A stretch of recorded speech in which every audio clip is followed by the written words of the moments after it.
Dámy a pánové, už jsem tu. Čau ty všichni, tady je Nerdy. A po mega 200 is later mega dlouhé době jsem tady, abych pro vás udělal nové video. A toto video bude top 5 mých nejoblíbenějších her. A na pátém místě nemůže být nic jiného než Team Fortress 2. Tady tu filmu videa budu dělat tak, že budu mám pustit trailer, teda předtím vám něco řeknu a budu mám pustit trailer. Takže tak. Tady ta hra se mi strašně líbí z toho důvodu, že to není strašně reálný, něco jako CSGO. Counter Global Offensive, pro ty méně chápají z vás. Líbí se mi prostě, jak je to, jakože, jak je to i trošku animovaný, že mi to všechno takový zajímavý a mám tady docela věci, jak mi to baví, kam je to tak chytlo. Možná bych mohl natočit nějaký videjko. A omlouvám se, jim jabko. No, takže jdeme na to. Já vám asi pustím trailer teďka, ale tady se mi líbí, že je opravdu kreativní. Nevím, kdo ji vytvořil, ale zjistil jsem, že to, ale je to fakt super. Já vám pustím teďka trailer. Užijte si ho a po traileru čau.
Jinak jak si to pouštěnou takhle animovaný to opravdu není.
Dynamite opravdu protože není.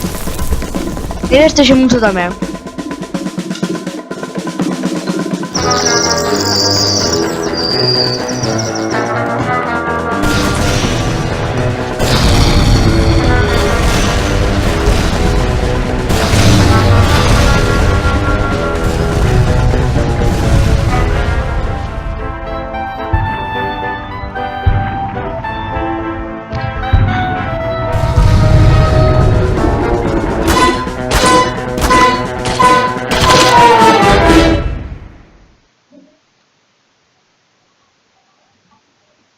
Tak, pro tento trailer by to bylo všechno. A vrhneme se na čtvrté místo. Haha. A čtvrté místo obsadilo má jedna velmi oblíbená hra a je to GTA 5. Nelíbí se mi jenom na ní to, že tam udělali tu grafiku, ale příběh suprovej. Grafika suprová. Jinak mám suprový cheaty. Suprový. Asi píše Sebaplace. Sebaplace spíše.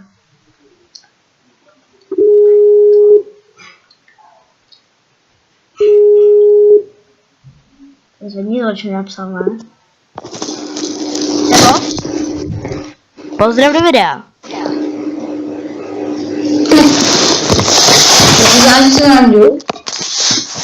Pozdrav do videa. Ahoj.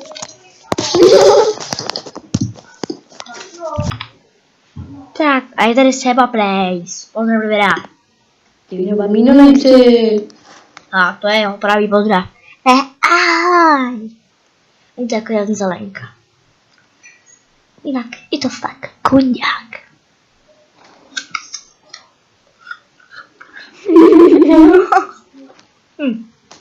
Nic, GTA, umístil jsem na 4. místě GTA 5.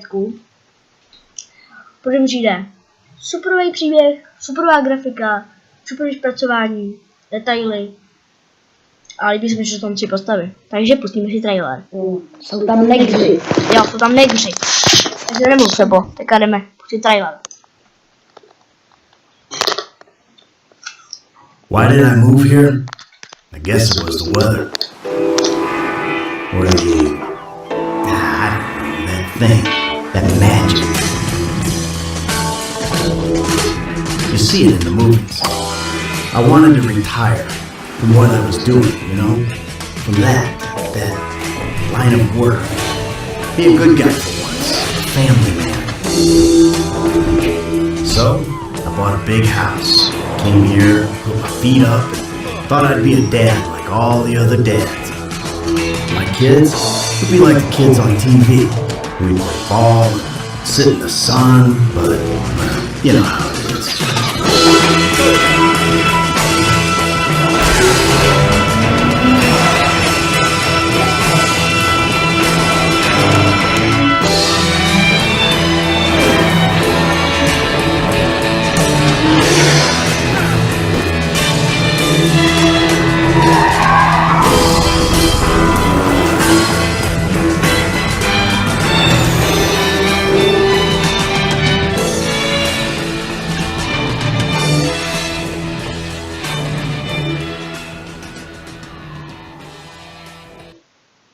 Tak lidi, tohle byla GTA 5.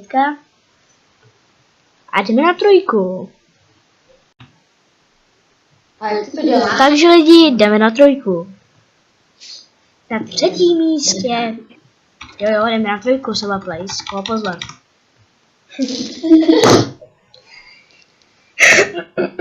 Takže, jdeme na... Jak lidi, nevím, jestli se mnou bude ještě vůbec hledat ve videích, protože mě a Sebaplace jsem nejvíc naštval. Takže se mnou se už v mých videích, nebo v trách. Je to kundibal. Jo, je to kundibal, přesně tak. Takže prostě v našich videích, nebo prostě v těch videích už se buď bude odstovat sám, nebo se nebude odstovat vůbec. Jelikož on natáčet neumí, takže očekávajte videa jenom ode mě. Jo. Jo. A na 3. místě... Já budu dělat maskou. A na 3. místě je... Outlast!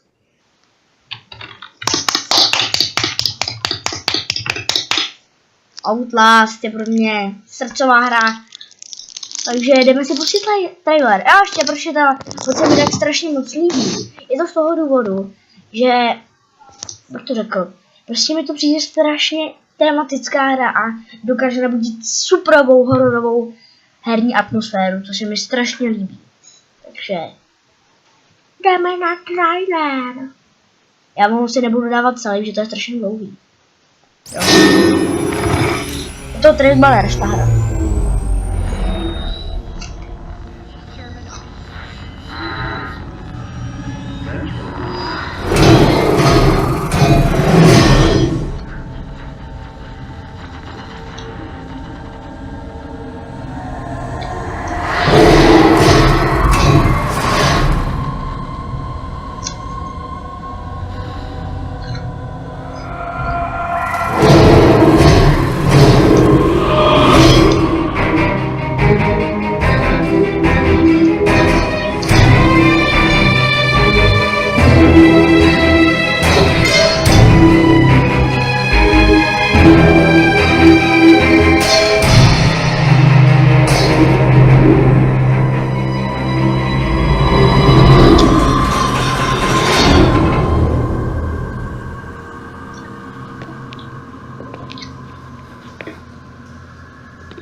to lidi budou trochu posouvat, protože to bude určitě pak strašně dlouhý.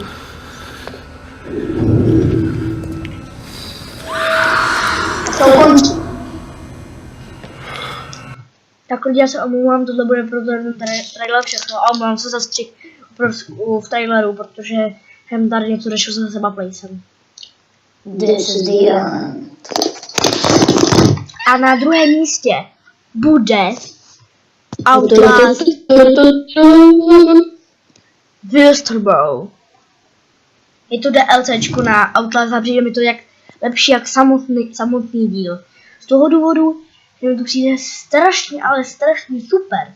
Jak to navážu na ten díl. A tak. Takže pusťme si trailer. To nechám celý, že ten trvá jenom minutu.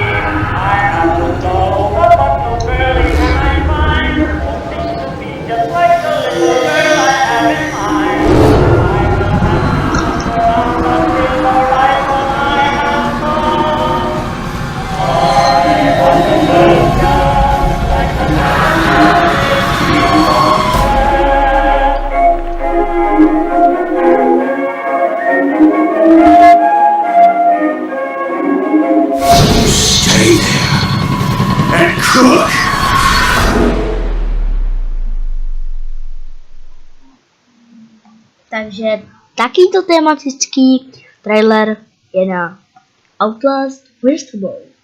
Seba Play, můžeš mluvit teďka?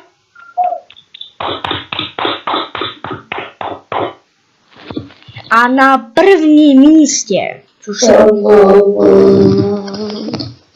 Počkej.